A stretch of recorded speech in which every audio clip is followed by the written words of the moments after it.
सुजानगढ़ पंचायत समिति स्थित सीबीओ कार्यालय के सामने मोदी पब्लिक स्कूल की कथित मनमानी नीतियों के खिलाफ अभिभावक बाबूलाल मेघवाल का क्रमिक धरना लगातार दूसरे दिन मंगलवार को भी जारी रहा। हालांकि दोपहर बाद सीबीईओ व मोदी पब्लिक स्कूल के प्रिंसिपल की मौजूदगी में हुई वार्ता के बाद धरना समाप्त कर दिया गया। धरनार्थी बाबूलाल मेघवाल ने बताया कि आरटीई में एडमिशन होने के बावजूद भी मनमाने तरीके से पाठ्य पुस्तकों के नाम पर हजारों रुपए अभिभावकों से ले लिए जाते हैं। ऐसे में गरीब अभिभावक इनकी किताबों के नाम पर ली जा रही मोटी रकम कैसे भरेगा। धरनार्थी ने बताया कि 2024 में इस विद्यालय के खिलाफ परिजनों की शिकायत होकर जाँच कंप्लीट होने के बावजूद भी आज दिन तक इस विद्यालय पर किसी भी प्रकार की कार्रवाई नहीं की गई है। ऐसे में दोषी सरकारी अधिकारियों के विरुद्ध कार्रवाई की मांग भी मैं करता हूं। दूसरी ओर स्कूल के प्रिंसिपल संतोष चौधरी, मैनेजमेंट की ओर से इलियास खान के साथ धरनार्थी बाबूलाल मेघवाल की सीबीईओ सुनीता चौधरी की मौजूदगी में वार्ता हुई, जिसमें आरटीई के अभ्यर्थियों से पाठ्य पुस्तकों के नाम पर लिए गए सारे पैसे अभिभावकों को वापस दिए जाने की बात पर प्रिंसिपल ने सहमति दी। सीबीईओ ने बताया कि जो भी पैसे आरटीई के अभ्यर्थियों से पुस्तकों के लिए गए हैं वो वापस दिए जाएंगे। सीबीईओ सुनीता पुनिया ने बताया कि अन्य स्कूलों से भी अपील है कि वे आरटीई के नियमों का पालन करें। सोचने वाली बात यह है कि नियमों को धत्ता बताकर शिक्षा का अधिकार का उल्लंघन करते हुए मोदी पब्लिक स्कूल के मैनेजमेंट ने आरटीई के अभ्यर्थियों से पाठ्य पुस्तकों के नाम पर पैसे ले लिए, फिर भी प्रशासन कौन से दबाव में आकर कार्रवाई करने से कतरा रहा है, यह समझ से परे है। फिलहाल वार्ता के बाद धरना समाप्त करने पर धरनार्थी बाबूलाल मेघवाल ने सहमति जाहिर की है।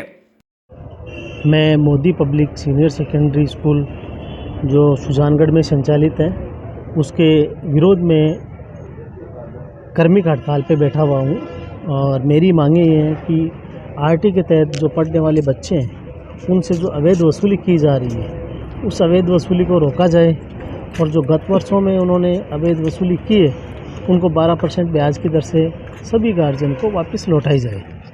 सेकंड नंबर ये है कि मैंने 2024 में ये एक आवेदन पत्र प्रस्तुत किया था कि इस स्कूल के खिलाफ शिकायत के लिए कि इसकी जांच करवाई जाए, तो जिला कलेक्टर महोदय ने जांच के आदेश दिए और जिसकी जांच रिपोर्ट ये अपने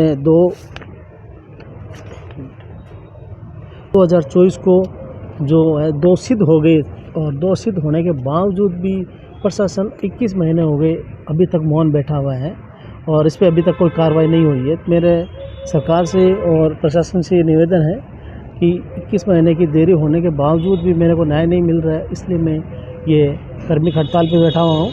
और मेरी मांगें जो थी ये है कि स्कूल पे कानूनी कार्रवाई करके उसको दंडित किया जाए और जो कर्मचारियों ने मेरी फाइल को दबा करके और इतना लंबा टाइम व्यतीत किया है उन सभी कर्मचारियों पर कानूनी प्रक्रिया चला करके और उनको 16-17 CC का नोटिस जारी करके और उन पर कानूनी कार्रवाई की जाए। सर, बाबूलाल जी की जो भी डिमांड थी या जो भी उनकी मांगे थी जिस कारण वो असंतुष्ट है वो हमारी वार्ता हो गई है। हम 10-15 दिन का टाइम लेंगे, लास्ट 15 डेज का, उसमें हम उनकी सारी वार्ता जो भी उनकी मांग थी वो हम पूरी कर देंगे। जैसा कि सामने है कि आगे से भविष्य में ऐसा होगा नहीं, ये भी हम स्वीकार करेंगे उस चीज़ में। जैसा कि सामने है कि आरटीई के बच्चों से बुक्स के पैसे लिए गए, उस मामले में किस प्रकार का निर्णय हुआ? उस मामले में हमने अगर लिए हैं पैसे तो हम रिटर्न देंगे और हमने रिटर्न दे भी दिए हैं। कईयों को फ्री भी दिए बुक्स, जो भी पेरेंट्स हमारे पास आए हैं उनको बाकायदा फ्री मिली है और अगर हमने लिया है किसी का तो हम रिटर्न देंगे उसको। वार्ता हो रही है, संतोष मैडम को बुलाया हुआ है, वो बाबूलाल जी से वार्ता कर रही है। इस संबंध में समस्या का तुरंत ही निराकरण कर दिया जाएगा। जिस प्रकार का सामने आ रहा है कि आरटी के बच्चों से भी किताबों के पैसे लिए गए हैं, उसके बारे में क्या निर्णय हुआ? उन्होंने एक बार तो कुछ अभिभावकों से पैसे ले लिए थे, लेकिन अभी उन्होंने ये कहा है कि मैं सारे पैसे वापस कर दूंगी, जो निर्धारित शुल्क है वही लिया जाएगा। अन्य जो प्राइवेट स्कूल है उनसे आप किस प्रकार की अपील इस मामले को लेकर करना चाहेंगे? हाँ, प्राइवेट स्कूल सभी आरटीई के नियम सबके लिए समान है, इसलिए वो कोई दिक्कत नहीं है। अगर कोई इस तरह की समस्या आती है तो उसका निराकरण करेंगे।